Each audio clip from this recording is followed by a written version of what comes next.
দেখা আমি সত্যবাদী হয়ে আসবো, ভালো আমল করে আসবো, আমি সদকা করে আসবো, আমি তোমার রাস্তায় দান খরচ করে আসবো। ওয়াকুম মিনাস সালিহিন, আল্লাহ আমি নেককার হয়ে আল্লাহ তোমার পুনরায় তোমার রাস্তায় আমরা ফিরে যাব। মরার পরে পৃথিবীতে কোনোদিন আরো মানুষ ফিরে আসে? জীবনে দেখেছেন? ফেরাউন বলে আল্লাহু আলাম, আনা আলাম, আমি সবকিছু। যখন শেষ মুহূর্তে যখন এই বহুমূর্ত সাগর অর্থাৎ সেই লোহিত সাগর নাকি মহাসাগরে যখন সে ডুবে গেল, তখন বলে আমি এখন কলেমা পড়ব। জিবরাইল বুঝতে পারলেন মুখের মধ্যে কি কেঁদে দিয়ে তার মাঝখানে মুখ কেঁদে দিয়ে তার মুখকে বন্ধ করে দিলেন। শেষ মুহূর্তে পৃথিবীর ইতিহাসে নেই যে সে ঈমান ওয়ালা হতে পারে। এই কারণে আল্লাহ বলেছে একবার যদি পৃথিবী থেকে পরকালের দেশে যদি গমন করো, 1000 বার দোয়া করলেও আর কোনদিন দুনিয়ার জমিনে ফিরতে পারবে না। তোমার জন্য তালা লাগিয়ে যাবে, শেষের মতো শেষ জীবনের মতো তোমার জীবন ফুরিয়ে গেল।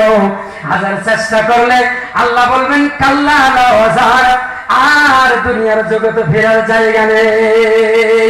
ইলা রাব্বিকা ইয়াওমাইযিনিল মুস্তাকার, এই জায়গায় তোমার জীবনের শেষ জায়গা, এখান থেকে আর অন্য জায়গায় তুমি আশা করিও না। এখন তুমি যদি আমল এনেছো, যদি তুমি কোনো কিছু করেছো, ইয়াওমা দুন কুল্লু নাসিন বিইমামিহিম, আল্লাহ পাক বলবে আসো আমল নিয়ে আসো। আল্লাহ পাক ডাকবে, তখন আল্লাহ বলবেন আমার নতিয়া কিতাবাহু বিয়ামিনিহি, আল্লাহ পাক বলবে আনো আমার দিকে সে আমলকে হাজির করো। পৃথিবীর জমিনে 70 বছরের জীবন দিয়েছি, এই 70 বছরে কি তুমি আমল করেছো আমার কাছে পেশ করো। অনাই বনাই ঘুরলে আল্লাহ রাব্বুল আলামিন তোমাকে ক্ষমা করবে না। একটা নক্ষত্র যদি তুমি বানাতে যাও, পৃথিবীর স্তরে কোনো পৃথিবীর মানুষ একটা নক্ষত্র বানাতে পারে না। পৃথিবীর ইতিহাসে আছে আল্লাহর প্রযুক্তি, আল্লাহ যেগুলো জিনিস পৃথিবীর জমিনে বানিয়েছে, এগুলো জিনিস ব্যতীত আর পৃথিবী কোনো মানুষ জিনিস বানাতে পারেনি। আল্লাহ বলেছেন হাযা খালকুল্লাহ ফারুনি,